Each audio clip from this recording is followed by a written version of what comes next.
Hello and welcome to the Outcast. I'm your host HC, and with me is. Wolf.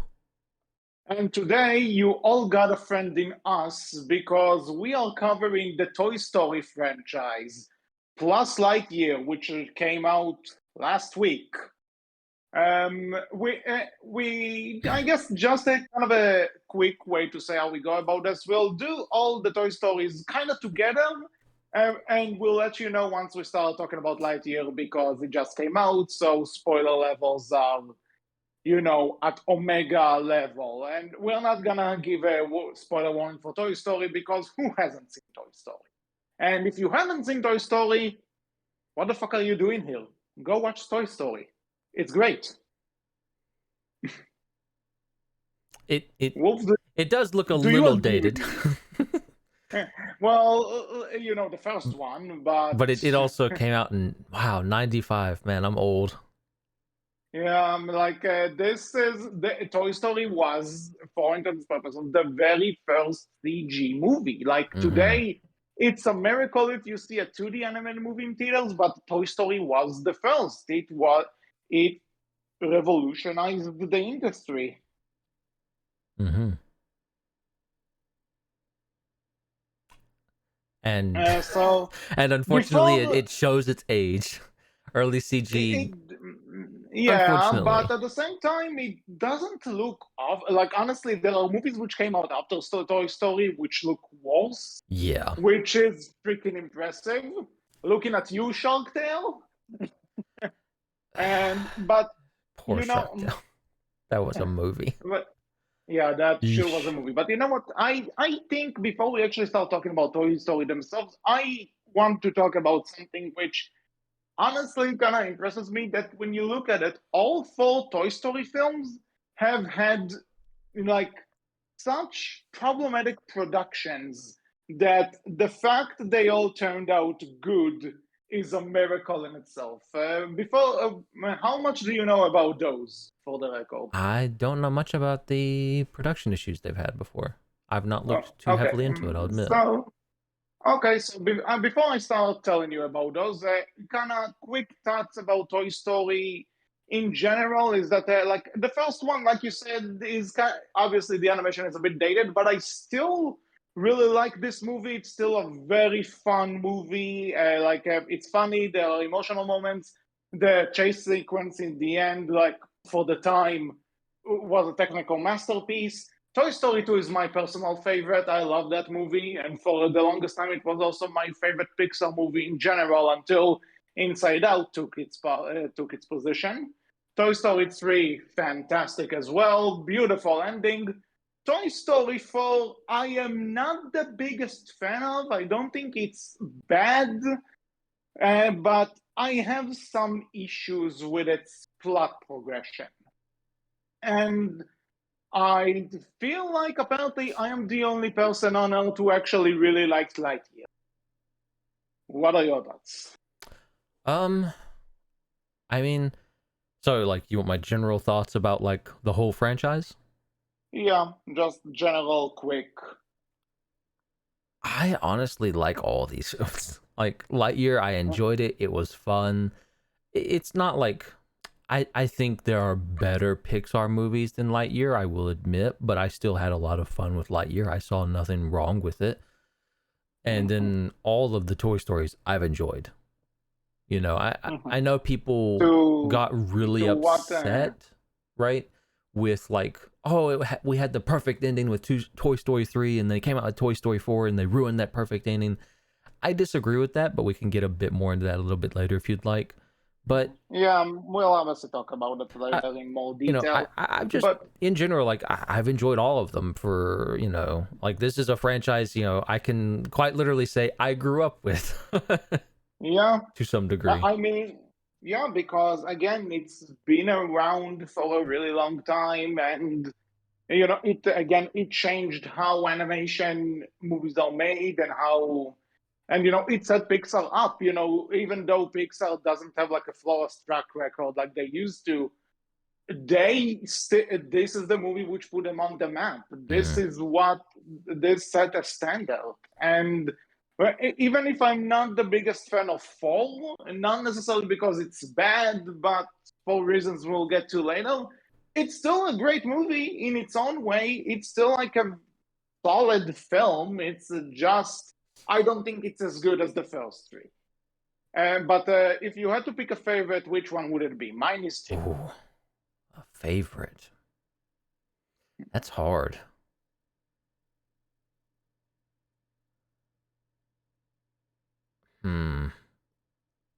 I'm going to go. You know what? I'll pick four. Really?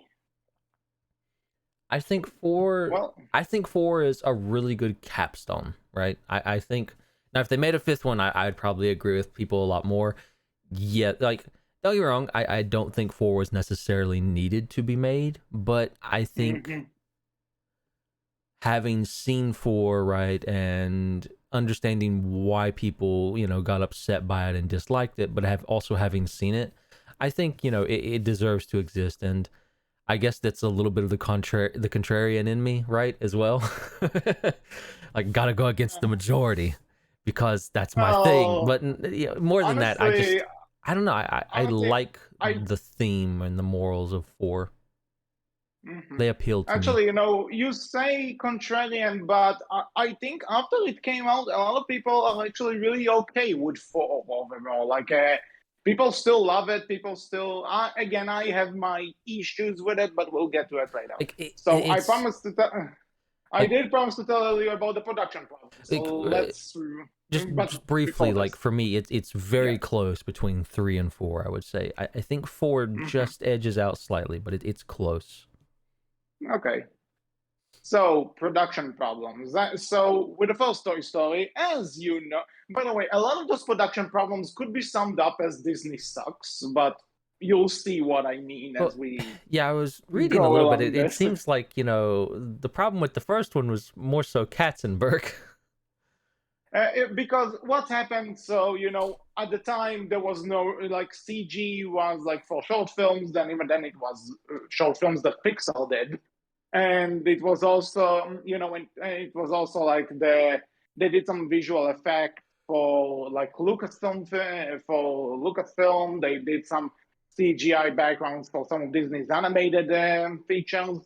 So now comes the time Disney tells them, okay, we are going to like finance and we are going to distribute the first feature-length CG film. You got the green light. You're making a movie.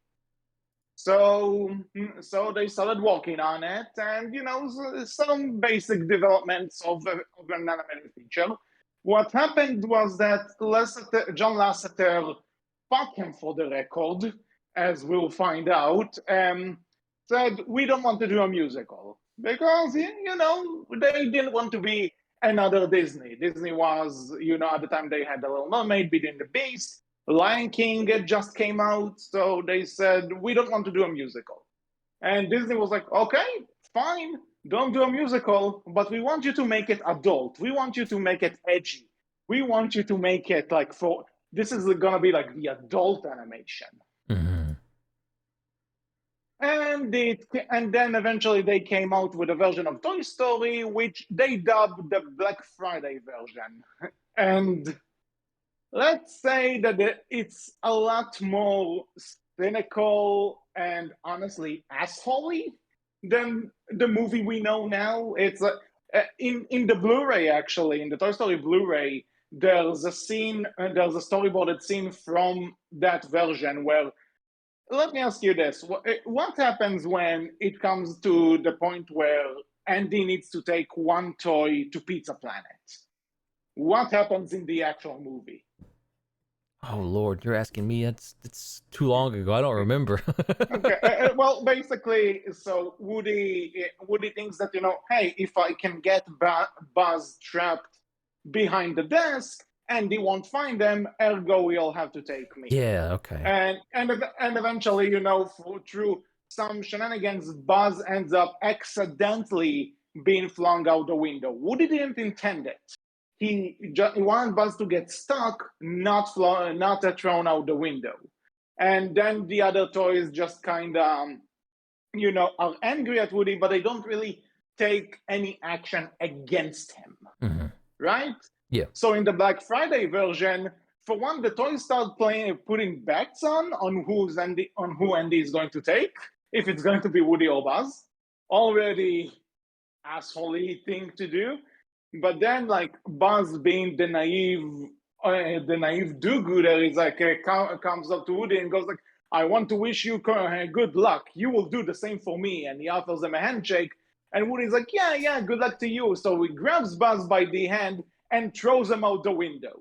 And when the other toys see it, he's like, "What? He slipped. I tried catching him, but I couldn't do it." And eventually, like, it ends up with even Slinky telling the other toys, "No, throw him out the window like he did to Buzz." So you see what I mean with assholey? Yeah. So literally nobody liked it. When Pixar pitched this to Disney, it was apparently one of the worst presentations ever, to the point Katzenberg even took one of the Pixar higher ups out of the room and asked them, why is this so terrible? And to which the guy replied, "It's not their movie." So Disney was actually ready to cancel the movie. I think they even canceled it for a short while until Steve Jobs offered Disney that he would find rewrites. And in 3.5 weeks, which was very much a time crunch for writing at that time. This was for writing a feature. 3.5 weeks was unheard of back then. They remade the entire movie to be what we know today. That was Toy Story 1. For Toy Story 2, not sure if you know this, but there was this time where Disney made all of those direct-to-video films, sequels. Remember those? So Disney initially wanted Pixar to make a direct-to-video Toy Story sequel. And then when when Disney was actually impressed by the production of Toy Story 2, said, "You know what? We're gonna make it a theatrical film." And I think it would also help them to get Tom Hanks and Tim Allen back if it was a theatrical film and then a direct-to-video one. However, as it turns out, Pixar didn't like the movie. Pixar wasn't happy with what they were putting out. They asked Disney to delay it. Disney said, "Nope, this is your deadline. What you have is good enough. You don't have the time. Give us what you have." So John Lasseter, who and keep in mind, just finished directing A Bug's Life, right? He directed 2 films back to back. And then as A Bug's Life wrapped up, he came in, saw the Toy Story 2, ain't doing too well, and in a weekend rewrote he and the writers rewrote the entire thing again in a weekend. If you thought 3.5 weeks was something, oh boy, a weekend. And somehow in a few months, they managed to get the movie to what we know today. And if that's not enough, apparently a Pixar employee accidentally deleted the whole movie. Yeah, I remember this. Yeah, a Pixar employee accidentally deleted the whole movie. And this was saved because one animator was working from home at the time because she had just given birth.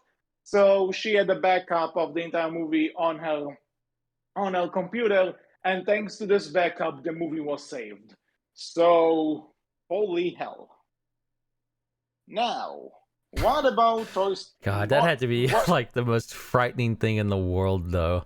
Oh, I can imagine that whoever that animator was, he probably hates himself for it. And I get you if you are listening. Honestly, that was probably like close to being a job ender, even if it was accident, because like that's a lot of work to just. No, listen, this is years of animation, right? Deleting the whole thing, like, yeah, I hope he wasn't fired, but who knows? To be fair, it shouldn't have been that easy to delete it, but also, it's like just yeesh. By the way, that person probably never wanted to use a computer ever again. Yeah, I'll hand drop now, but we have better computer. No. Fun fact: the command he wrote to delete the entire movie is written in the Wikipedia page. So animators, people who work with this kind of stuff, avoid typing this thing at any cost. Fair. So, so Toy Story 3. Now, after the success of the original Toy Story, Disney and Pixar kind of renewed their deal to, because Toy Story was a one feature contract. So after this, Disney and Pixar upgraded the deal for 5 films. I think those five films, including the first Toy Story, but don't quote me. But and also it also means that that agreement also said that Disney owns the IPs for the Pixar movies, and they can greenlight sequels, spin-offs, what have you, to Pixar films without Pixar's involvement. Pixar if Disney would offer them the project, but Pixar could refuse to work on them, and yet Disney could still make them. Following me so far? So what happened was that Toy Story 2 started as a direct-to-video feature. So ergo, Disney thought it didn't count as part of the 5 films. But Pixar told them, hey, we actually released this one theatrically, and we created new assets, we created new characters, and you made the most of the money when you only distributed it, and you own everything we made. So no, make it part of the 5. Literally that caused problems.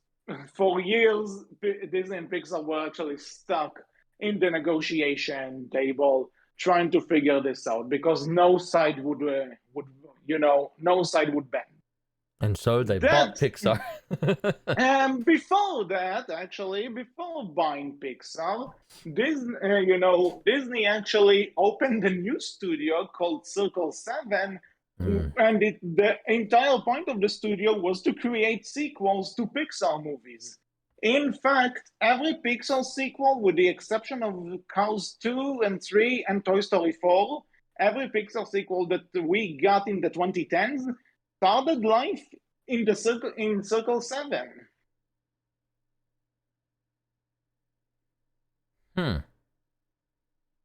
Granted, as we are about to find out, not all of them were the same. Like the Monsters Inc. sequel was actually a sequel at the time, and Toy Story 3 was actually about Buzz malfunctioning and the toys sending him back to Taiwan where he was made to get him fixed. And then when they look it up on the internet, they found out that the company is actually having a massive recall of the Buzz toy line because of the same malfunction, which was apparently supposed to explain why the Buzz toys think they are the real Buzz Lightyear. So there's even a promotional poster for this plot, actually. But then, like you said, Disney bought Pixar. Yeah, Disney just said, well, fuck you. If you won't make our movie, we'll buy you, then you have to.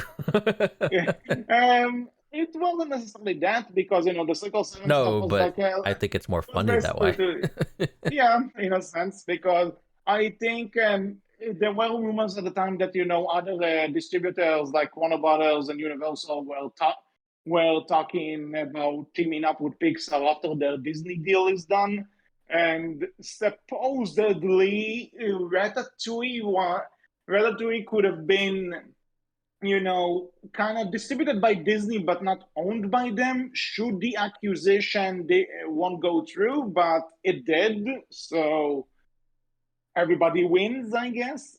And once, and after Disney bought Pixar, there was this entire thing where John Lasseter was put in charge of both Disney Animation and Pixar, and he shut down the Circle 7 animation.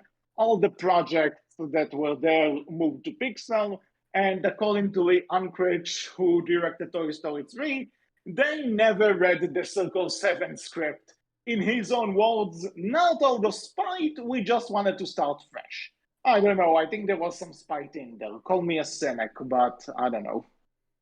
Mm-hmm. That is, and eventually, once the movie went to Pixar, we got Toy Story 4 for the longest time. People didn't see the need to exist, and you could even argue today that nobody sees why it exists. But when it was actually announced, John Lasseter was correct. What happened is that they actually hired female writers for this movie, which I'm bringing up because this is when John Lasseter was even admitted to it that he was actually involved with sexual harassment throughout the film, and he would actually mistreat female staff working on the film, which led to him exiting. And with him gone, that means that somebody else had to take over as director. And also now Pete Docter is the head of Pixar, a much better man, if you ask me. So yeah, and that's the troubled production of all the Toy Story movies. Thank you and good night. No, Lightyear didn't suffer anything as far as I'm aware. Mm-hmm. For now. Dun, dun, dun. Well, it's not really for now. The movie's out, but nothing. I mean, you can always learn things later, HC. Yeah, that's true. That's very true. But as of now, nothing has been reported to have been problematic about the production of this movie. So who knows? Anyway, now that we are finished with the history lesson, let's actually start talking about the films themselves. So first, we already said that you think the first one didn't age well in terms of animation. I mean, you the toys look fine. You can see some things that okay, it don't look as great as it did back in the 90s, but I think the worst looking part of the original Toy Story film is when you see the humans in the original film.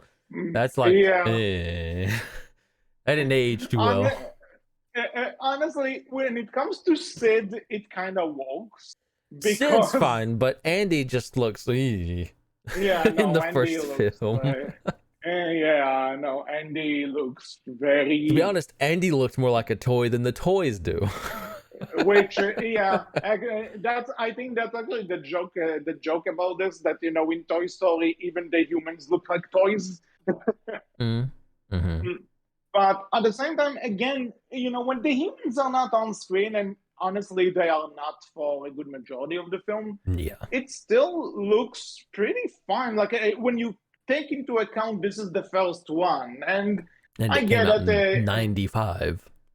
Yeah, because again, when you look back at it, you don't really knock Snow White and the Seven Dwarfs out for not having, the most groundbreaking 2D animation, because again, it was the first one. But Snow White and the Seven Dwarfs does look better than Toy Story. Yeah, obviously. Comparably. I think it's also because, CG can still be uncanny when it's too real. You know what I mean? So that was early days of CG as well. So again, you can't judge it for that too much. Yeah. And it was the early days of CG, and nowadays CG's gotten a lot better, and you can look at some stuff that was made, early 2000s with CG when it was starting to get a lot better. That still looks fine even today, right? And there's CG. And especially I still think the chase sequence in the end looks really good.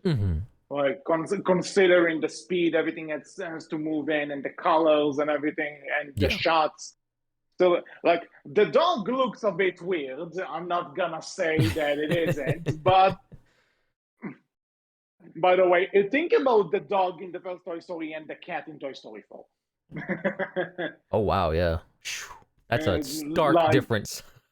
In terms of how far we've come. Honestly, you can see it on the toys as well, but just look at how a dog looks in 95. Look how a cat looks in 2019. Just wow. It's a big difference. But in regards to Toy Story 1, I still like this movie a lot. Definitely, there's a reason why it's held up to such a high regard. I mentioned Snow White. I think Snow White gets a lot of free pass because it was the first one. I don't feel the same with Toy Story. Toy Story legit earned its place, Yeah, I if you agree. ask me. Like I think again, like it was one of those first big films, and like you said, it put Pixar on the map, and it's honestly, what they came to be known for, really, in the general public's eye was this film, and a lot of their films that came after. This was kind of the start of that, and it holds Yeah. a very special place in a lot of people's hearts, I think, right? Most definitely. And it teaches a Uh, fun and interesting moral through the use of toys, right? So it's all fun. yeah. Like there's hmm really, other than the fact that it looks a little dated, there's honestly not much you can complain about with the original Toy Story. Yeah. Like it's a perfectly solid. The only thing that it's obviously a nitpick. Like the only thing that still kind of drives me insane is that if Buzz think he's an actual space ranger, how come he acts like a toy when Andy's around? I I guess he kind of sees it as like, because he says at one point like your master Andy wrote his name on me. So I guess he just kind of sees it as Andy's like the ruler. So this is something I have to do when the ruler is around. Or it's just a But natural instinct for a toy. Something. yeah, this is the one thing that's not explained. But honestly, I don't care because everything else. Mm-hmm.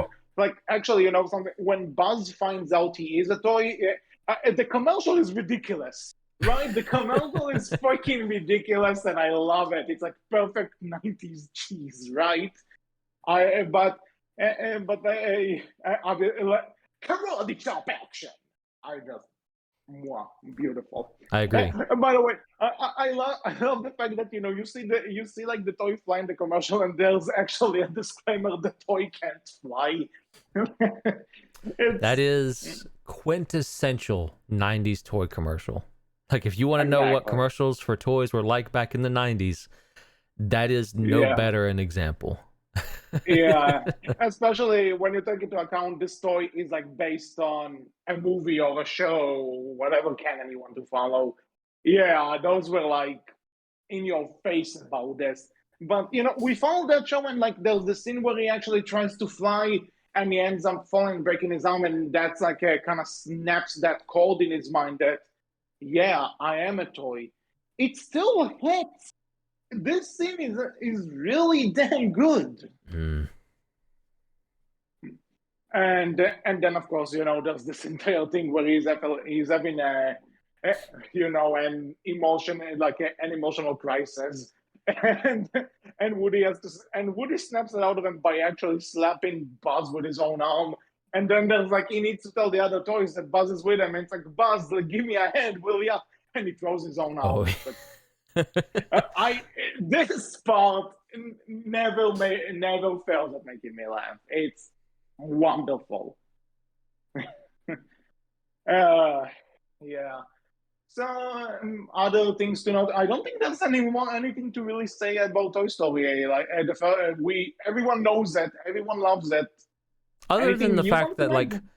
I mean, I guess, like, the only other thing is, what the hell happened to Sid? I mean, Oh, I guess you missed his cameo in Toy Story 3 then. oh yeah, I must have missed it. So I mean, basically, jumping. more so that maybe I missed it, or I just don't remember it, but more so, like, all the toys did jump him, right?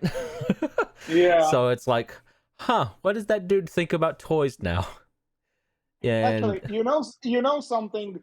As even though I enjoy Lightyear, I want a spin-off where we see Sid grow up, going to a psychiatrist, trying oh to dear, figure no. out what the hell that. No, I want to see it. Pixar, do it. Or there's like a bunch of shows on Disney Plus or something. Give me Sid in therapy. I want to see what the hell this Oh kid has boy. been up to.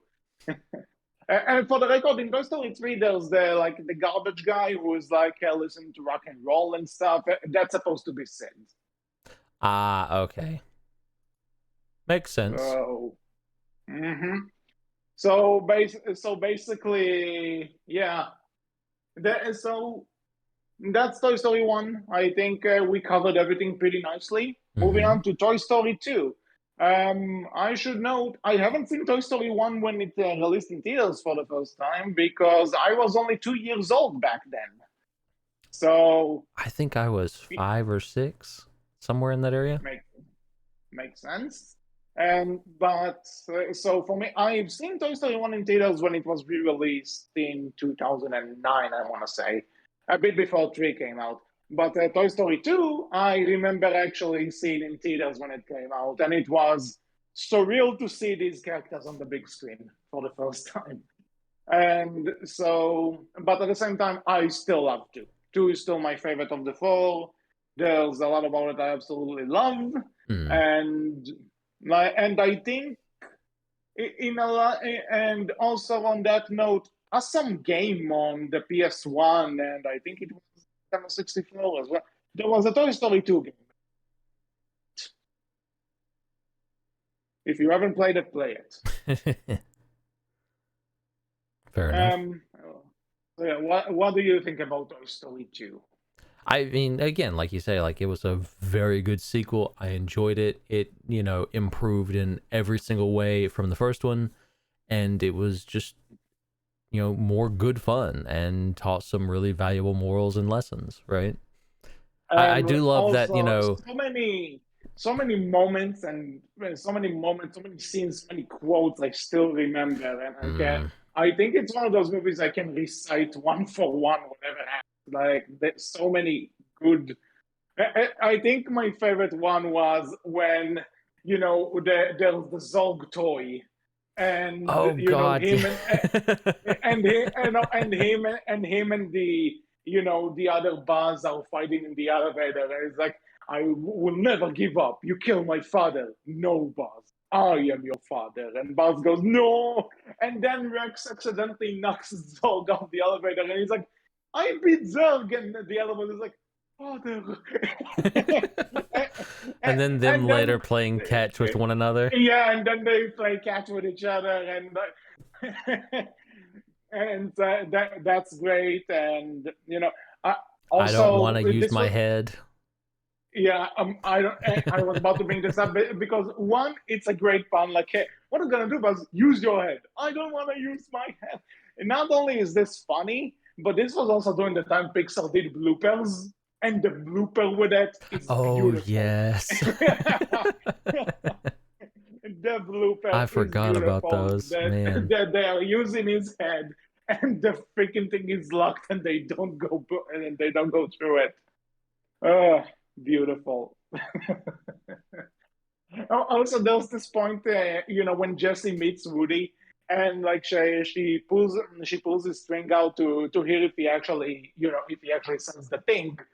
And so in the bloopers, there was this point where she like kind of throws them all the way, and the string rips, and Hmm. she's like, "Should this just be a part of the movie now that he lost the string?" And she breaks down laughing. Or the blooper where he sits in like the tape and he's stuck in Yeah, it. yeah, does that. Actually, one of the bloopers is that Woody, asks all of them to come home with him to be Andy's toys, and in the movie, he's supposed to like turn, Stinky Pete's box over to see he's not dead, and then in the bloopers, there's this point where he turns it around, and Pete is just talking to two Barbies, and he's like, "I'm Oh, sure yeah. we can get you," and he's like, "I'm sure we can get you a part in Toy Story 3." 11 years. 11 years, Pixar. 11 years I've waited for Toy Story 3 after that fucking line. Well, he never Uh, said I, when. I don't care. He said Toy Story 3. I waited, damn it. I Also, waited. not, both of them didn't get a role in Toy Story 3 anyways. Only one Barbie got a role in Toy Story 3. Yeah. That's actually something that, we'll talk about this later when we get to fall. But yeah, so I think uh, actually, fun fact, Toy Story 2 opens with like that video game sequence where they're playing a Buzz Lightyear video game. That is made into an actual video game level in the Toy Story 3 game. Hmm. Neat. Thought it was interesting to bring up. So yeah, what else can I say about two? It's one of those movies that I can't really talk. The only thing I can really talk about is how much I love it because every scene just has something that's great in it.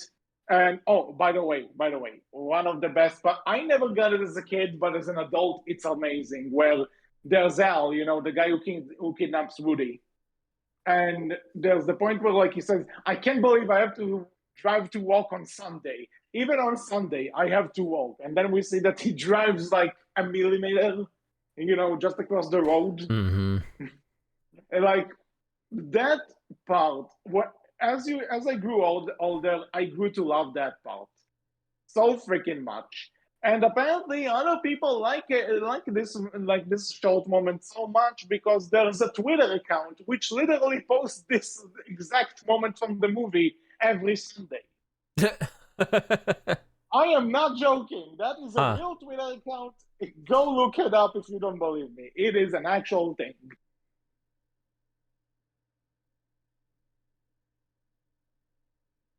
You have nothing. Okay. I have nothing. I have nothing for you. I am sorry. Okay. I have no comment. Yeah. By the way, apparently Al is supposed to be based on John Lasseter, and considering now that John Lasseter is a dickhead, how fitting. Mm. Oh, by the way, you remember how we talked about like last time, and when the last few episodes? Remember how we talked about shows that end on a cliffhanger? That fucking Woody show. Oh yeah, that is a literal cliffhanger. Yeah, like even then, shows ended on a cliffhanger, which was never resolved. Well, that was a show inside of a movie that ended on a cliffhanger at that. Yeah, but you see, because they legit say that apparently that episode was made, but because because things happened, among other things, astronauts came to space, so space rangers became more popular than cowboys. But like, you heard the final episode, Never. Yeah. Let me think if there was anything else that I want to that talk show about was with made it. by Disney. That was the problem, and it's like this isn't good for our audience anymore, and they just ended it right there. LGBTQ representation.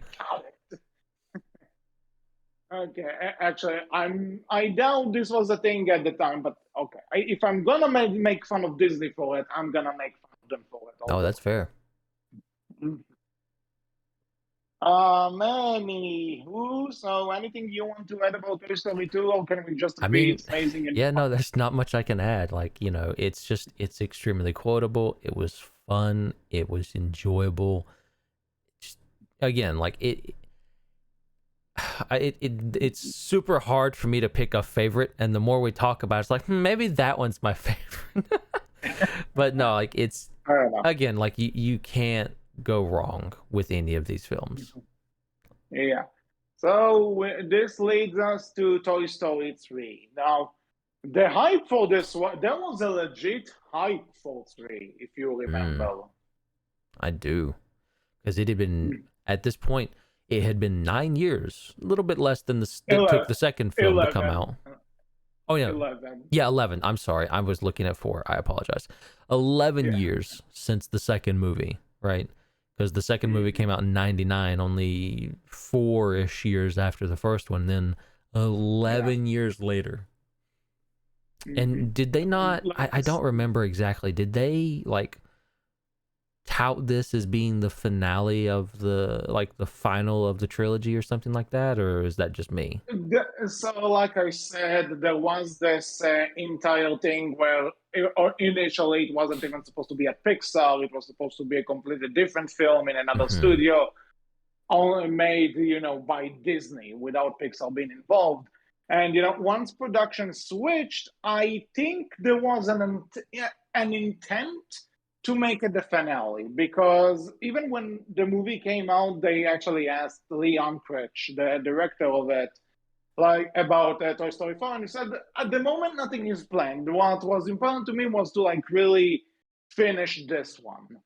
And one of the things that I appreciate about Toy Story 3 a lot is in 2 they bring up the idea that Andy does grow up, and Woody won't be, and Woody won't be able to stop it. And at some point, the day will come that that a kid will grow up and he won't play with his. They actually also end too with this point where Buzz asks Woody if he's concerned about it, and Woody tells them, "Nah, I'm going to enjoy the time we have.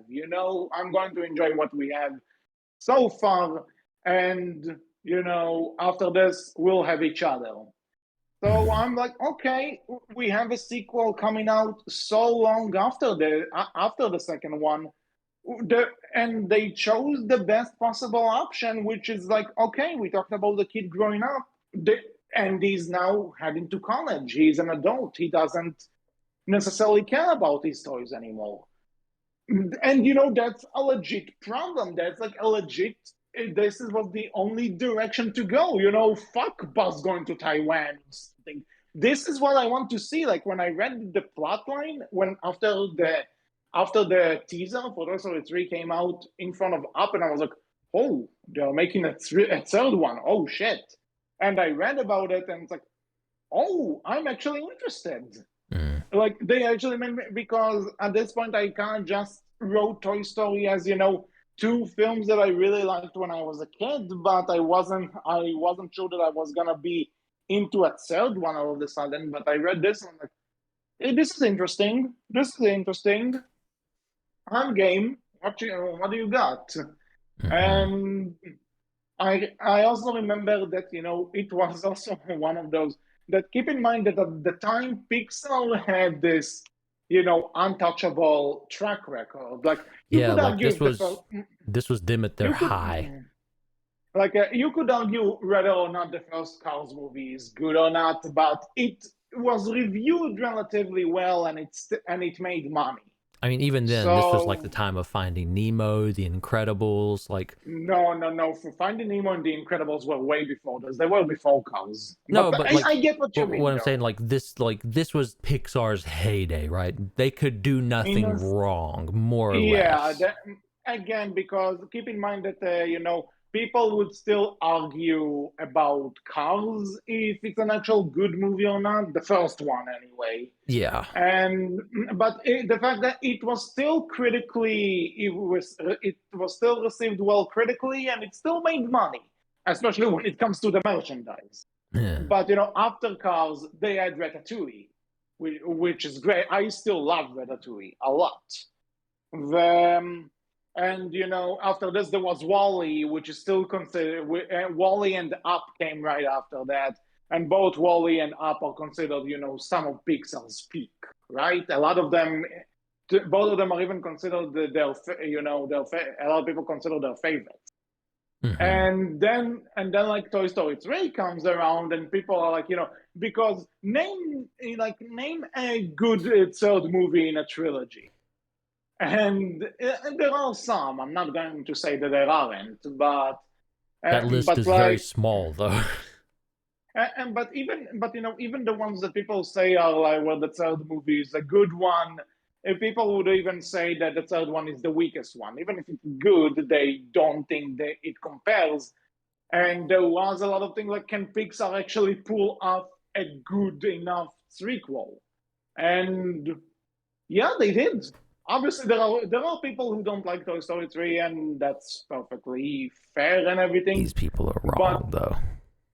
Yeah, except for Bob in the basement. But regardless, Toy Story 3 ended up being fantastic. I went to see it. I went to see it when it came out. I was actually pretty hyped for it when the time came. And after revisiting the first 2 through the re-release, I was like, you know what? I'm actually excited. I want to see Toy Story 3 now. I want to see where the story will go. And my God, that fucking ending. That fucking ending. Mm. Yeah, like again, like this is where I think a lot of people come in and say like Toy Story 3 was the perfect ending for everyone's story, right? For Andy's story, for the Toy Story, just seeing Andy finally, because you could see throughout the film, right? He was reluctant to get rid of the toys and wanted to keep them around still because he was going to put them in the attic, right? And he wanted to take Woody with him to college, but he instead handed them over to Bonnie, a young child. He donated them to her. Yes. And just seeing him Mhm. kind of get, playing with her with the toys to kind of bring her out of her shell a little bit. It's very sweet. Yes, that is true. With that said, I think of all the Toy Story villains, I enjoyed Lotso the most personally. Mm. Like, I like Sid, I like Pete, but like there was something about Lotso that, you know, how do I say it? Because none of there was just something about this bear, this like cuddly bear ended up being the bad guy that I really enjoyed. That's fair. I kind of liked, I believe it's Gabby from Toy Story 4. I kind of like her more Mhm. as a villain. But yeah, She like no, Lotso's she's like a great as a good. villain. Like, I think he works really well for the situation he's put Mhm. into. I think he does great in it. Yeah, and I like how his backstory is provided by Chuckles. Like That there's this fucking depressed clown, like clown the that. second they eh, showed him, I eh, just started smiling from ear to ear, eh, like, oh my eh, God, this is so stupid, but I love No, it. dude, my theater burst into laughter when that happened. I Like loved when, it. yeah, I know. So he was a good friend. Like just when you see him like that, it's so good. And I really like this backstory. I really like the Mm. backstory where like they are getting lost, but then like suddenly they manage to come back home, and then Lotso sees that he was replaced, and it's like, ow. Oh, that's actually powerful. Mm. And also, and again, I just like this idea of like kindergarten being like an old toy, kind of an old folks home in a sense that after your kid is grown up, so they donate him to them, and once there they can just have an entire generation of kids to look after, and yeah, and being played with, uh, and then just the fact that this entire thing is actually a dictatorship. It, Mm. like so many clever ideas where they do everything they can possibly with this Yeah, you setup, can tell, and like, they take it far. and like also from all the new characters, I love Ken. Ken is amazing. Yeah, yeah. I think Ken went great. Sorry, I'm not. Why do you keep saying that? Like Michael Keaton is just wonderful in that role. Hmm. and and also if you ever wrote a Batman Little Mermaid fan fiction, you got it. Congratulations. Mm-hmm. Because the voice actress who does Barbie's voice is Ariel, in case you didn't know. Yeah. Yeah. Mhm. Okay. And another thing about Toy Story 3, I also like that it's apparently a heist movie. Like that they're trying to break out of, honestly, jail. This is jail that they're trying to break out of. And there's the monkey. The monkey is great. I love the monkey. And just this entire, all the characters introduced, no matter how small, all the characters are just fantastic. Yeah. Agreed. Um, also, Bonnie has a Totoro plush, and that Totoro plush looks fluffy as all hell. Also agreed. Okay, we agreeing on a lot of this, which is good. One other, I think, other stuff that I want to point out regarding this, actually, can we talk about about this scene in like the furnace? Uh-huh. Like What about it? I remember I saw this with a friend of mine and his little brother.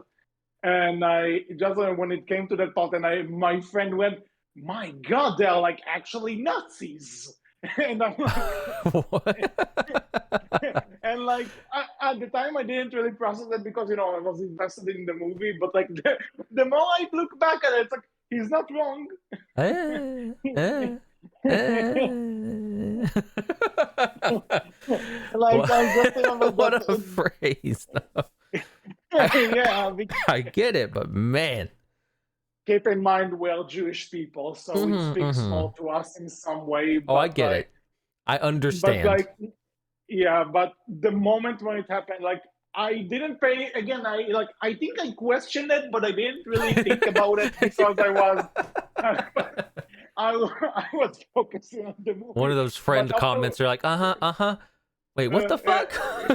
yeah, but once we walked out of that theater and I wiped all of my tears away, I'm like, wait a minute, wait a fucking minute, what did you say? Understandable. Yeah, but that scene actually is, even though you knew they weren't gonna kill them off, like obviously, Yeah, but but that it speaks to Pixar. It speaks to blah, blah, blah, it speaks to Pixar's strength that you genuinely believe it, right? Like even though you know something's gonna happen, and then you see the claw come down, and you hear the claw, yeah, as you because expect. actually a few minutes before this, you see those aliens get demolished by a truck, so it's like nothing is off the table by that point. Hmm. You see them.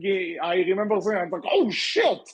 And nothing is nothing is off the table by I love how then. fast they got But taken out too. Like the claw, and they're just yeah, gone.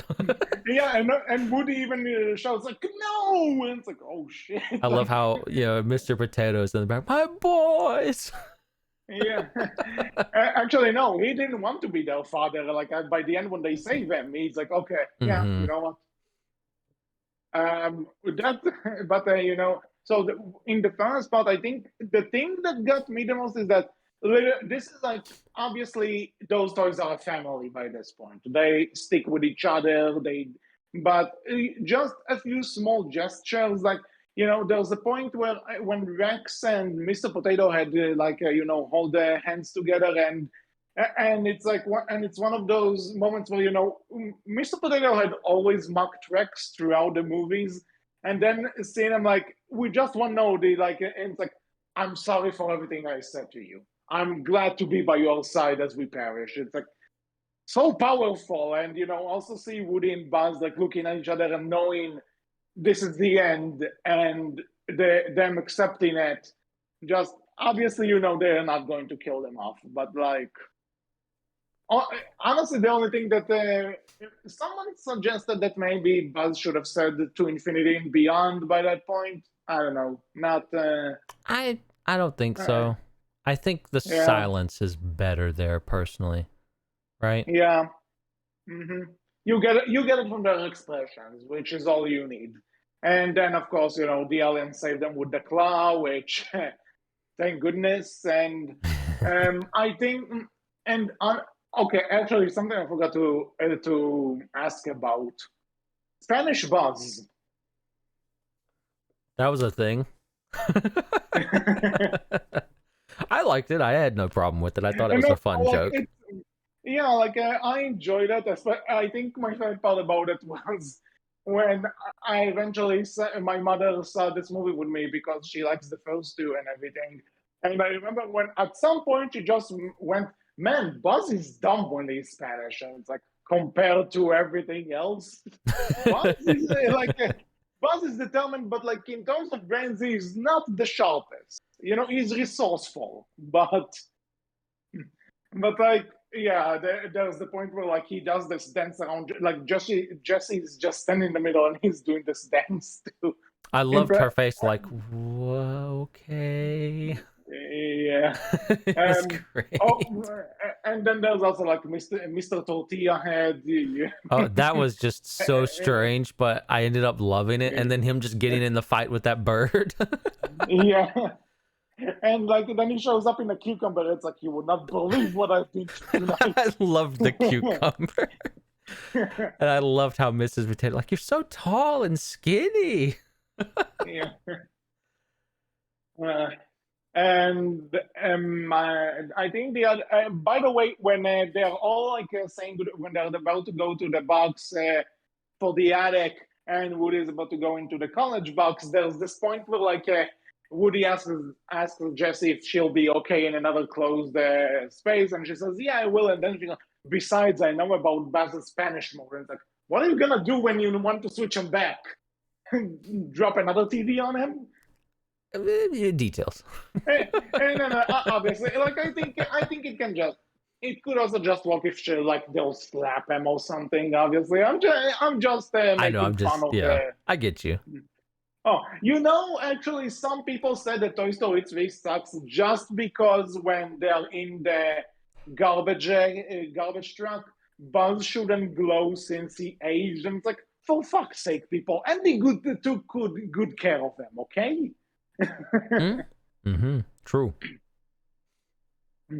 So I think talking about the ending, I think the parts about the ending that got to me the most, uh, it's a very small thing, but what makes this ending so beautiful is that it's not only like someone looking over at his nostalgia because we've all experienced that, but also that we know the toys actually listen and hear everything he has to say about them.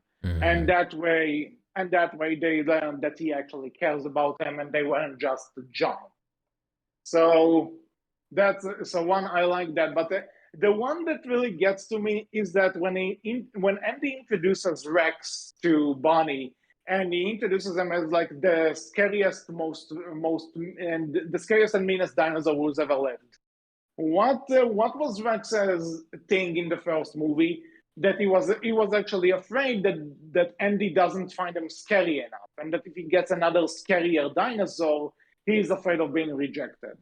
So the fact that Rex got to hear that Andy thinks he's the most terrifying dinosaur ever, that's like I know that a lot of people probably missed it, but it touched me so much. It's so great. And uh, and of course Andy eventually giving up Woody. That was also beautiful. Uh, that ending.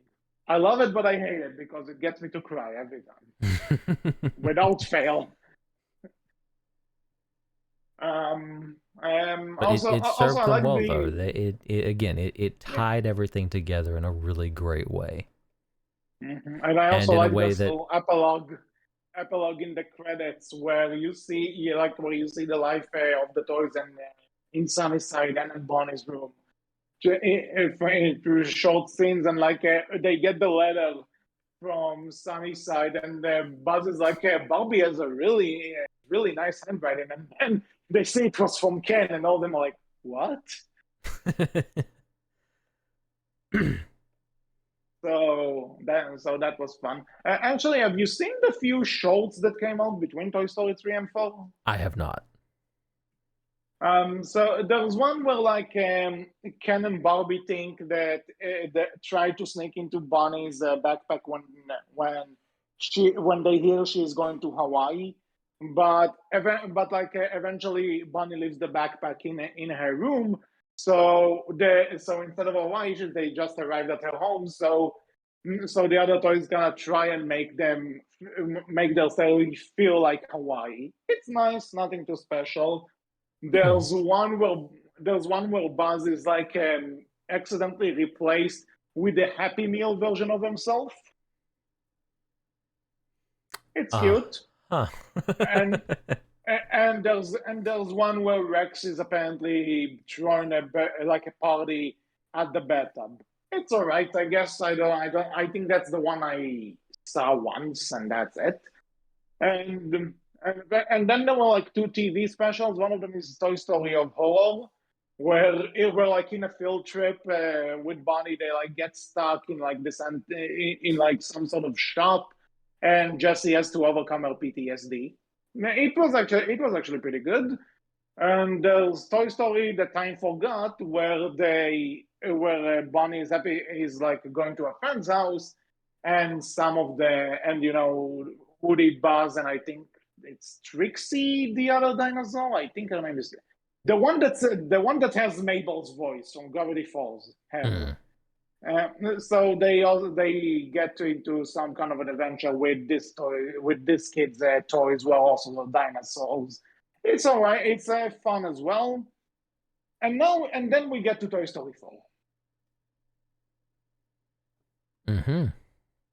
I will say again, there is no reason for Toy Story 4 to exist. I will also say again that I have problems with it, but I won't lie, it's not a bad movie. No, Toy Story 4 is a fine movie. It's a good movie, even. I disagree with you. I think Toy Story 4 can and does exist, right? And should. Oh, obviously, Well, obviously it does, but but I think it can and should, right? I think. I mean, for the record, I own it. I held the Blu-ray in my hands this morning because I was doing a rewatch in Nah, you didn't. preparation That's a for fake. this. Toy Story 4 doesn't No. exist. It's a myth, apparently. No, whatever. So I think the thing that annoys me about this is that let's say it like this, out of all the movies, this is the one I've seen the least. I've seen it in theaters when it came out. I gave it a rewatch a few months after when I got the Blu-ray. Actually, I marathoned the all four of them to try and see how it holds up when I have with all of them together. And my opinion softened on it a bit in the second viewing, though I still didn't think it held up. And for in my third viewing, the more I see it, like there are more things about it that I pick out and I start appreciating more. But the main problems that I have with it are still there. And I know, and from talking to other friends and people and stuff, I know those problems could be completely subjective to me. Mm-hmm. And I guess, so you said it's probably your favorite. What makes you like it so much? I love it for one, like it goes into the idea of anything being able to be a toy, right? And kids having that attachment to literally anything, it doesn't matter. And I love that, instead of just trying to toss him to the side, Woody is the type of person who, the type of toy that would stand up for him, that would try to go to great lengths to get him to understand, the position he's in, that Forky's in, and, give him that time, give him that, what's the word I'm looking for? A purpose. Yeah, give him that. Even though it is Woody more so trying to find his own purpose and, figure out what his purpose is now. It's again, I just love everything about this film. I love how it concludes Woody's story, how it tells you like, hey, Woody's trying to find his purpose now that he's kind of lost it since Andy's gone. And Forky's that shot, but also, right, you see him slowly coming to realize that, maybe his purpose can be something new. Maybe he can find something new for himself, and this is the ending for his story, right? And he goes on to do his own thing and to leave the rest of the toys with Bonnie, right? I loved that. I thought it was great. And I think, personally, I love looking at Toy Story 3 as like the ending for Andy, right? And then Toy Story 4 is the ending for Woody. Woody's the one we started with. Woody's the one we first saw. He is more or less kind of the main character. And I think it's nice to kind of have an ending for Andy and then an ending for Woody, personally. I agree with it, and that's the thing that really kind of pisses me off about this movie, because I've seen a lot of great analysis about it, like what you just said. That's a great way to look at it. I've even seen some that say that, technically when you look at it, the true trilogy is kind of Toy Story 2, 3, and 4, and 1 is the standalone. Because in 2 they kind of because they brought up this. I don't remember, it was a while ago when I saw this, but they brought up this idea that since Toy Story 2 they kind of bring up this idea that at some point Andy would grow up and Woody would have to let go. In 3 it actually happens. Andy does grow up and Woody has to move on to another toy. to another owner. And in Toy Story 4, it's like we find out that Woody is kind of still holding on to Andy in a lot of ways, Mhm. and that he can't really do another kid because there's no other kid for him. And that's again an interesting part. But what annoys me here is that I feel like there are ideas that are good, ideas that are solid, ideas that totally work, but they kind of drop them at some point. Like, okay, we have we have Bonnie making, Forky, and Woody kind of feels like he needs to make Forky, you know, keep Forky in Bonnie's life, even though Forky thinks he's trash and he's trying to throw. By the way, I love that the new Randy Newman song is I won't let you throw yourself away. Like, it's honestly, it's kind of brilliant. Mhm. but okay, we have this, and it's funny. There also, and I actually like the scene where Woody jumps after Forky, and then they have this actually conversation with each other, and they start opening up, and Forky starts realizing that maybe he likes being Bonnie's toy, and he is actually.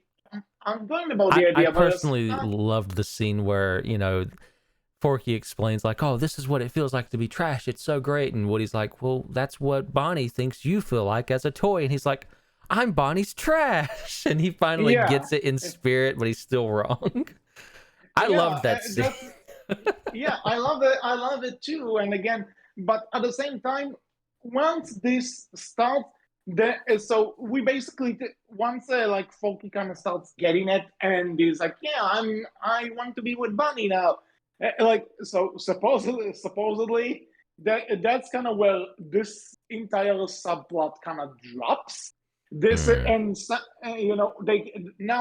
they throw it away.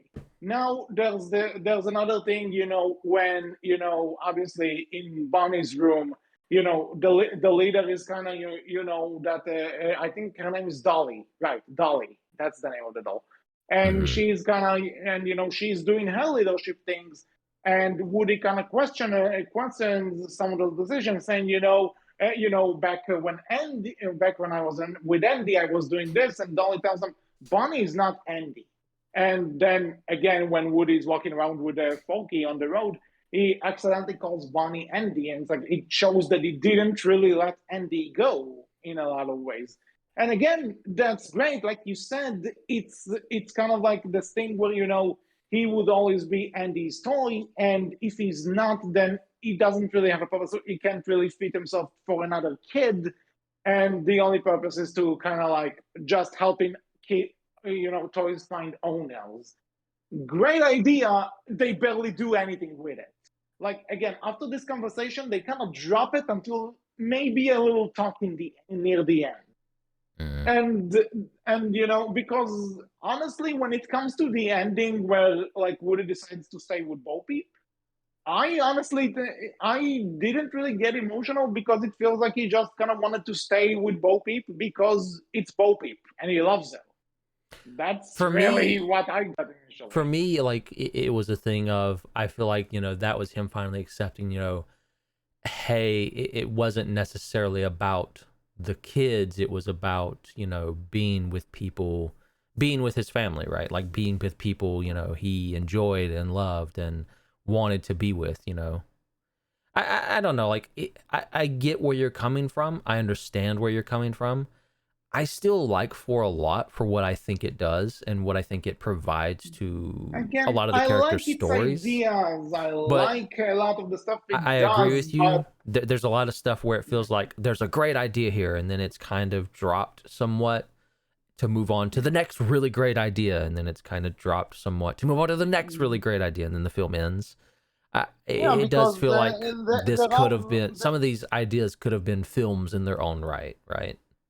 yeah, because when you look at it, also when because this if this movie is supposed to be about Woody letting go, then there in terms of the other characters, like there isn't really much of a stake with him leaving those guys because Bond is essentially nothing but a comic relief character, and like the joke with him having another voice got me sometimes, but that's all he does in this movie. Yeah, Buzz the other has toys took a no, very back seat in this one compared to the first three, especially and it's like Buzz. I get it because we have new characters, so we need to give them something to do, but not on the expense of the old cast. And I know like Mr. Potato Head, the voice actors passed away by then, so they had to use like our archive footage. This I get, but what about the others? You still have Slinky. I You mean, still even then, right? you Like still have, it's Buzz. He's been on the front of the. He's been on the front, yeah. It's like front and center with Woody since the first one, right? So he's very much a part of mhm, that main character cast, and as you say, he does yeah. take a very back seat in this one, Mhm. which is And why then I do come back to. I feel like Toy Story 4 is the ending for Woody, and yeah, maybe we'll get a fifth one that but focuses more on Buzz, but lightyear. But but it brings me back to it that if again I know it's more about Woody than the others, but what's the big tearjerker moment here is Woody saying goodbye and Mm. saying goodbye to Buzz in general and all the other times. It's like, and I'm supposed to feel something. I'm supposed to feel something here, but I don't. And it annoys me that I don't feel anything because, kind of for context, a little movie called How to Train Your Dragon: The Hidden World came out months before this. And, there was a beautiful friendship there as well, which I knew for a shorter time span than Woody and Buzz. And I felt more emotional about them, going their separate ways than here. So am I wrong, or is something missing? No, I mean, I'll be honest with you. For me, I felt like the big emotional moment for Toy Story 4 was the dog Gabby finding her Mhm. kid, right? Like I Oh no, felt like that you see, that's actually something I like. Like I had some iffiness about it at the first time too, but I actually like that there's a Toy Story villain that isn't really a villain and mm, actually gets a chance, actually gets to have their kid, and not in the way she expected to, hmm because the girl she wanted didn't want her. And it's not like that she just became enraged afterwards or something. She was just devastated, but she was able to move on and find another kid. So I actually really like this. This is great. hmm yeah. But but I think again what kind of drops the ball for me is that the core here, which is why Woody needs to leave, doesn't necessarily work for me because they throw so many other things surrounding it that I'm not even sure what he wants by the end of it. Like, does he want Andy back? Does he want this Forky to stay with Bonnie? Does he want to be with Bo Peep? Does he want to do I this? think Like, he wants all I these get, things. Woody's very yeah, he selfish. kind of, yeah. Something you just said it, but I think another problem that kind of just picks up and it really bothered me here is that Woody always seems to be like the guy who does everything right, but everyone around him hates him for it. Like everyone wants to, maybe you are wrong, maybe it's not like that, and then he has to go and do certain things on his own, and only later do the other toys get that you know something. Maybe Woody has a point somewhere. And the dude gave up his voice box for just to save a friend. Mm. And seconds before that, all of the other toys called him selfish. And it's like this is not the selfish person. I'm sorry.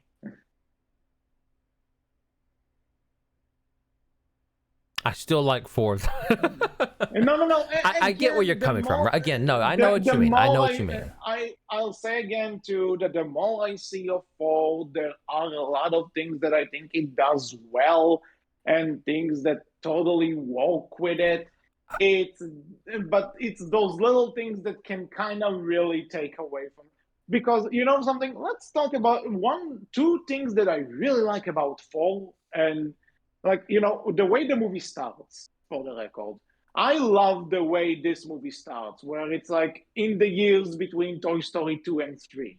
right? Because when Toy Story 3 starts, we just know that Bo Peep was kind of given away at some point. We don't know the full story. We just know that Bo Peep was given away. So we start with actually, we see the night where she was given away, and Woody actually goes to save her, and she tells them, "No, I'm not Andy's kid." And Molly decided she doesn't want me. I respect that. Time to move on. And so again, I like this. I like the idea that not only we saw what happened to her, but it was a very emotional scene. Like I was actually invested in this. I was like, oh, okay, I'm actually interested. Let's see what you got. And you know, afterwards, another scene I really like is when Woody and Bo Peep reunite. The first time they see each other, some kid plays with them, and you just see those shots of them like looking straight up at each other, but they can't move, they can't react, and you all kind of left to your own devices to figure what they're thinking in this moment. I really like this. Is like artistic pixel. This is like the kind of thing that really works in their movies. And so I like that, and I kind of like the new Bo Peep, honestly. I think she was fun when she was on screen. Yeah. So Agreed. a lot of stuff I like. Some stuff bring it down, though. I get where you're coming from. Again, like to me, the stuff I liked far outweighs the stuff that I think does weigh down the movie somewhat. And again, right, I do remember, and it does seem like this has been the case for this film. Like when this film first came out, everyone was against Toy Story 4, and because of how Toy Story 3 ended, which was completely fair. It seems like the general consensus has somewhat changed on Toy Story 4 as people look back at it. From what I remember, the consensus kind of changed the minute it came out. Like when it came, I didn't hear many negative opinions on it back when it came out. Like maybe some, you know, there were the cynics of like, oh, you know, why does it need to exist? 3 ended so well, but like when it got great reviews, and I've seen a lot of people say that.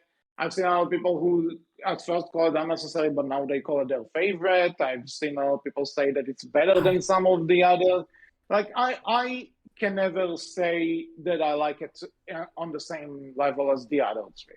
That's fair. But at the same time, that's just me, and that's it. I really. There's nothing else I can say, but if you love it to the same level as the other 3, if the ending did get to you, more power to you. I just think I'm not necessarily saying like, you know, oh, it's like came out when it first came out. I didn't hate it, but I was also kind of like, you know, to me, Toy Story ended with 3. But it's like, okay, you know what? I'll give full credit that it's not awful. It's not. You can tell that the people who made it wanted to make it. They had something they wanted to say. I mean, again, like it's not a bad film by any means. Yeah.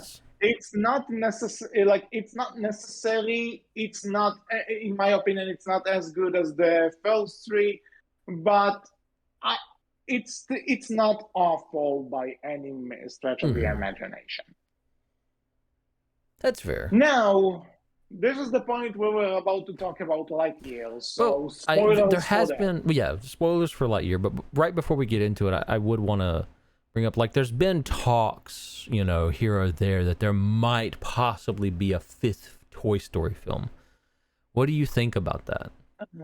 Honestly, what can you really do with Woody and Buzz not together? Well, I mean, I don't think you would do anything with Woody. I think it'd be more focused on Buzz, potentially, if they do anything. Or, if not, new toys entirely. But I do agree, honestly, like, I feel like 4 needs to be the ending point at this point. I don't think... And I mean, to be fair, a lot of people said 3 needed to be the ending point, right? I don't think they need to do more, but no, because I'm going to say the same thing with 4. I think 4 needs to be the ending point, and I don't think they need to do any more. But there might be an idea that comes out that they can work with and really run with. I'll tell you what, though, because I remember there was this kind of talk after Toy Story 3 came out. it was said that apparently Tim Allen and Tom Hanks signed to do a Toy Story 4 in case Pixar wanted to do one. And actually, Tom Hanks has a very funny story where he said that at some point somebody like shoved a microphone in his face and asked him about a Toy Story 4 and said, "I think there is going to be one. I'm not sure. I think they're planning something." And the next day, he got a call from the Disney lawyers telling him like that he's contracted, in his contract, he can't actually confirm nor deny a Toy Story 4, and we can damage the Disney the Disney economy or something. And he told them, "Well, I'm sorry, but you need to remember that I'm Woody and you can't recast me." Good old Tom Hanks. Yeah, like Tom, actually, on that note, on the same interview where he said that there was a time where a mother and a kid ran into him in an elevator, and the mother told the kid, like, "It's Woody," and the kid just didn't get it. It's like, what Woody? Like, he doesn't have the hat. Where's the vest? Where's everything? And the mother apparently tried to explain to the kid how animation works. that they are recorded and everything, and the kid just doesn't get it. So Tom Hanks told the kid, "Close your eyes," and the kid closes his eyes very importantly, and then Tom Hanks just goes into the Woody World and go like, "We have to get back to Andy's room," and the kid is like, "Oh," like it's super wholesome. It's so great. Mm-hmm. So Tom Hanks is a national treasure. He is indeed. So if there's gonna be a Toy Story 5, I'll say that from what I hear so far, it seems like they're pretty set on this one, on 4 actually being it. Which is good, I think, which is fine. Yeah, if there's gonna be a 5, I'll give it a shot, I think. But at the same time, like, let's say if 4 feels redundant, 5 literally would feel like Pixar just really wants your money. Fair. That's fair. Yeah, and I'm very much kind of in the same boat, right? It's one of those things that, yeah, I just can't see it. Maybe they can come up with something, and I'm like, all right, I changed my mind, right? And I might come back on here years in the future and say I was wrong. Until then, though, until that possibility, because I'm going to say I will say this. Because I'll say this, I never thought Finding Nemo needed a sequel, but I'll be honest, Finding Dory I prefer to Finding Nemo, so you may never know. True. But we did get something. Yeah, a movie called Lightyear. So, spoilers for Lightyear are coming up from this point forward. If you haven't seen it and you are interested, go watch it and come back later. Mm-hmm. We gave you the warning. So, Lightyear. Honestly, I've heard a lot of bad talk about this movie before it came out. Like, people didn't get it, and I think it kind of carried over to the release because I've seen people who just kind of hate on the movie and don't get the point of it. And I was actually interested in the idea of saying, like, okay, this is like supposed to be like a live action movie in the Toy Story universe, which inspired the Buzz TV show, which inspired the toy. Mm-hmm. So I was cool with that idea. Was cool to see like Pixar take on try to make like an animated live action movie. And I think they did super well. Like, honestly, I've seen a lot of people like hate this one and say that like it destroys what they know. It's like, really? I don't get it. I really had fun with this one. Yeah, I mean, I think personally, this is the sort of stuff I personally love, right? Where, hey, this franchise is done, but we want to do more with it. Well, this is always going to be my recommendation. Do stuff like this where you can do... Where you can take something that is iconic or very much a part of the original and spin it off into its entirely own thing, or add to it, right, and do more with it. This is the type of stuff I personally love, and I think this is great because, again, like it gives you like, hey, how did the Buzz Lightyear toy come to be made? And this is the story behind that. This is the story behind Buzz Lightyear, and the person that inspired the toy, which is a really neat idea. Yeah. And also, honestly, one thing I want to point out is that I honestly think Chris Evans did such a great job in this role, like to the point that you can tell it's not Tim Allen. But I'll be honest, it took me a bit. Like it took me a bit to tell that it wasn't Tim Allen. I won't lie. Like there was times where like, oh, that's Tim Allen. Wait, no, that didn't sound like Tim Allen. I won't lie. It took me a bit.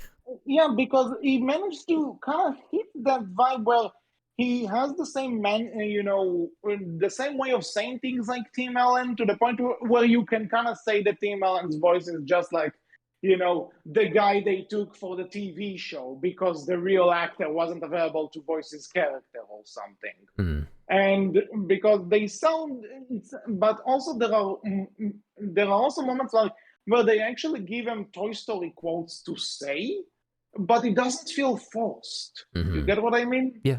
No, I absolutely. Because like when the movie starts and he does like the mission log, he says like that the planet doesn't have like a solid enough ground, which is what he says in the movie where he lands on Andy's bed, and it's like it doesn't feel like they just put it in there for like, hey, see what we did there. It feels like a legit thing this guy would say in this scenario. So I like that. Like, and I also like another thing I kind of like is that honestly, I'm not sure about you, but the plot caught me by surprise in a lot of spaces, and I like it when movies can do that. That I'm not sure where they're going necessarily, like because after Buzz first tries to do like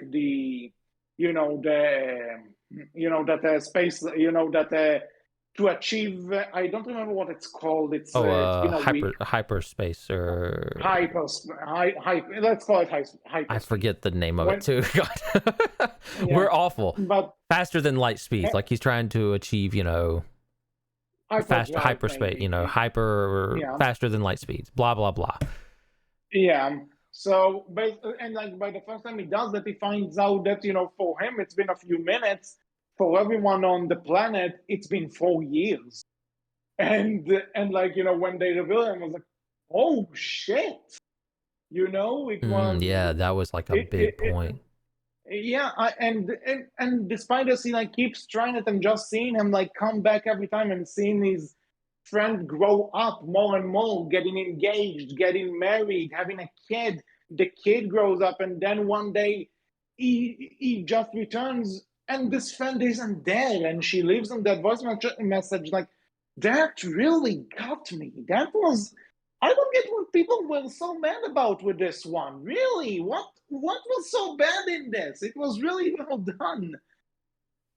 At least the part that part of it. Like, I agree that after this part, when they are before after he steals the ship and he finds those other like outcasts people, this is where the movie kind of starts slowing down. And to be honest, the supporting cast isn't amazing or something, but yeah, like at the same time, everything leading up to like before he steals the ship, I felt was really great, and I was really engrossed. And after that, I started to feel like, all right, we're kind of getting more into general sci-fi fare, and I'm kind of a bit more on it, I will admit. But up at like again, like there's nothing wrong with it. It's not bad. It just felt it started to get into that more general sci-fi fare until the ending reveal of who Zurg is, and you find out like, oh, it's older Buzz, who did something different. Actually, let's talk about this. I thought this twist was brilliant. Okay, I thought this was brilliant. But again, I just see more and more people just say that this is like the worst villain ever. This is the worst thing you can do with a villain. It's like, I'm sorry, I don't get it. I don't get the hate. I don't agree. Like for me, I thought it was brilliant because, again, I agree with you. I thought it was brilliant because it's this idea of, hey, this is Buzz. This is the version of Buzz not getting, why it might not necessarily be a good idea to reverse everything, right? Like this is him not, meeting the people he met and coming to understand that, hey, everyone here lived a life here. And I loved, is it right? Is it wrong to take that life away from them, right? Is it, again, I loved that idea. I loved that. I thought it was great. Yeah, I like it too. Like again, it's one of those things that I didn't see coming, but it works in that context. It works what you're trying to teach for what Buzz had to learn, and it also works in just there's this entire thing where he actually man, what was it? Where the evil Buzz explains that the reason the robots say Zerg all the time is because he couldn't program them to say Buzz. It's like kind of the way they're saying that is a bit glitchy. Mm-hmm. That's how the name Zerg came to be. And it's like, again, not the absolute, maybe it could have been done better or something. I don't know. I probably need to see the movie more to really figure out, but I don't know. I like this. Yeah, I agree. Clever. Again, like why? My only problem with it is I wish they could have focused on like that dichotomy between Buzz's different selves, right? The self that wants to save everyone, wants to get them all back and accomplish his mission, no matter the cost, and the Buzz who comes to learn and understand, right, that these people did live a life here, that this is a life, and is it right for me to take that away from them? Even if I am doing something that is ultimately, making up for the mistakes I made and trying to do better, is it still right for me to take that away from them? I love that, but I wish they could have given you a bit more lead in terms of like him traveling around with, the supporting cast a little bit up until that point. I wish we could have had a bit more of a lead into that and kind of getting that idea going sooner. But that's my only really big complaint with it. Right. Yeah, because of I feel like it went too much down the generic sci-fi route that it didn't have enough time to really get that idea across, I feel, to the audience as much. Mm-hmm.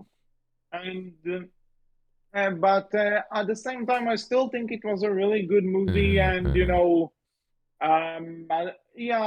is it perfect? No, but I really had fun and a good time watching it. Like I honestly I have no idea if there's something in this movie that I just don't see and everyone else does, which really got on their nerves, or if people are just not willing to accept the idea that it's different.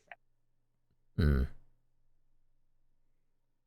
Well, let me ask you this, since they've done something like this, and arguably, I think, this is one of the few franchises that has ever done something like this, unless you count Planes, I suppose. Let's not count Planes. Still, one, it's not really a matter of let's not count Planes, but Planes is literally in the same universe as House. That's true. So but let me ask you this: like, would you want to see them do something like this with, say, Woody? Like, oh, here's the story behind the real life person that inspired the Woody toy, right? Or something like that. I was actually joking with a few of my friends about this. Imagine doing like an actual Western starring Woody, and it's Robert Downey Jr. voicing him. I would love that. and you know why Robert Downey Jr.? Because if Buzz is Chris Evans and Woody is Robert Downey Jr., so you kind of have the Captain America Iron Man rivalry. Oh boy. So that's. But jokes aside, not necessarily Robert Downey Jr. Yeah. Right? But I could see, I would actually like to see, like a Woody Western for the record. I would actually love, maybe a movie about dinosaurs and how Rex came to be. Well, I don't. Like that. I'm not sure if Rex works as well. Because it's just T-Rex. I just threw in a random. I get you. But again, I think the only ones you can really do it for would be Buzz and Woody. But again, like Mhm. I think that's And you great know something, ideas. something actually, I guess we should kind of talk about this. Have you seen the Buzz Lightyear animated show way back in the day? I saw a little bit of it. I barely remember it, but I do remember it. But it's been a Be- long time. yeah, because honestly, I think another reason, because people probably remember that show and they might feel like that this movie is kind of retconning it. And the director himself actually said that no, if anything, he sees like the Lightyear movie and the animated show was kind of like the same thing as like the Ghostbusters movies and the real Ghostbusters cartoon, you know? Yeah. So it's not like one cancels the other. And if I really think about it, the Lightyear movie that we got now is kind of like a really a bit, obviously a more adult, more serious take on the pilot movie for the show. Where like it's kind of Buzz goes through the same kind of arc in both of them. Hmm. So that's actually an interesting thing to point out. Mm. So yeah, I think, is there anything I want to say about, like, I think we covered everything. Unless you have a Yeah, question I to mean, ask. I again, like other than what I asked before, right? Like, would you be interested in seeing like a Woody focused movie as well? Again, like I don't.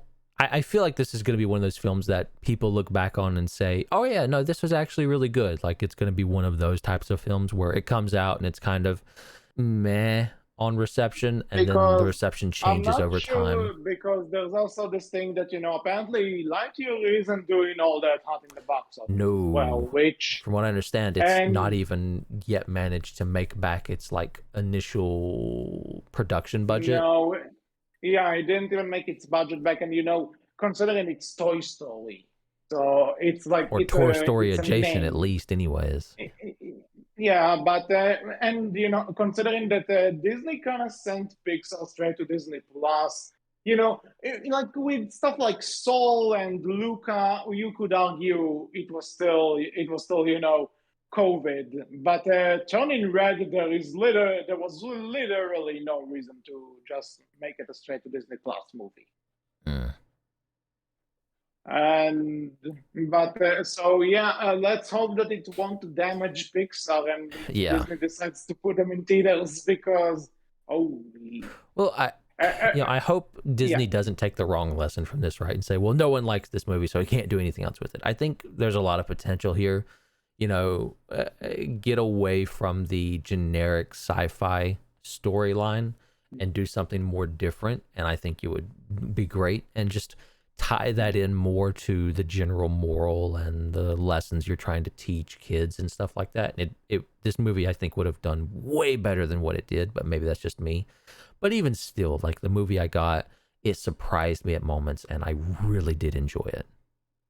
hmm And I would love to see something like this with, say, Woody or just another Lightyear movie potentially. yeah.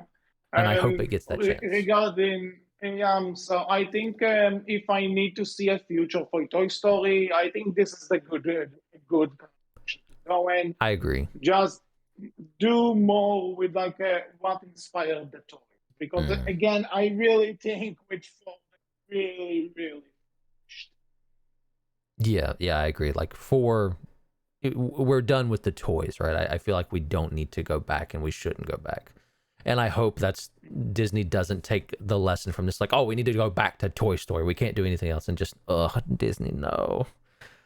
But it's Disney, so Because let's be honest though, I think there are other Pixar franchises that can use maybe a bit more. Like obviously, Monsters Inc. Has Monsters at Work now, which is an all right show, kinda. It's great when they have Mike and Sully in there. It's less great when they have the characters made for the show. Um, you know what? Kind of a side tangent, but it's kind of like, what kind we of Pixar sequels do you want to see? we can go What kind back of to Pixar spin-off would planes. No, aside from that, there's enough of that. Enough. No more. I don't know. Like a lot of Pixar's films are really good at standing by themselves, but I think they're still working on Incredibles 3, right? Nothing is confirmed. Nothing is confirmed. All right. Well, Incredibles would be a And good one to go honestly, back to, maybe.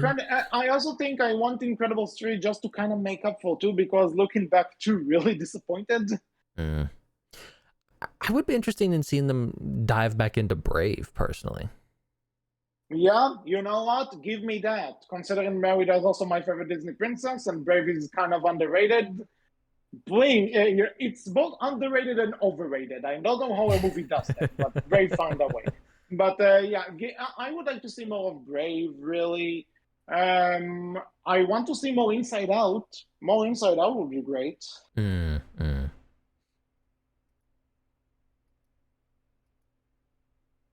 I think Pixar's strength is just coming up with new films and then sometimes going back to those. But out of the films they've released thus far, like I'm fine with Up being a standalone. I don't need more from that. Soul, I'm fine with that being a standalone. No, Soul needs to stay its own thing. Great movie, but there's nothing to really do with it after that part. Coco, I've not seen yet, so I don't know enough to say if it should get a sequel or not. I think, again, I love Coco. It's really damn powerful. But again, doesn't need to go beyond what we already have. Okay. And, that can also... Up is the same way. It doesn't need a sequel. And Wall-E definitely doesn't need a sequel either. Up doesn't need a sequel. What else did you say? Wall-E does not need a sequel. Wall-E doesn't need one. I think if there's one that I say maybe, like I said, Inside Out, Brave as well. What else do we have? Yeah, I'm mostly like leaning towards Incredibles and Brave, like needing sequels or like something to look at as far as sequels go. I think I'm not entirely saying that they should have, but Luca, they could do something with. Turning Red, they could do something with. It's just a matter of if they have that idea. Actually, I know they're not going to do this, but and because they have months at work now, but I would actually love them to see them take a crack at what the original Monsters Inc. 2 was to be like.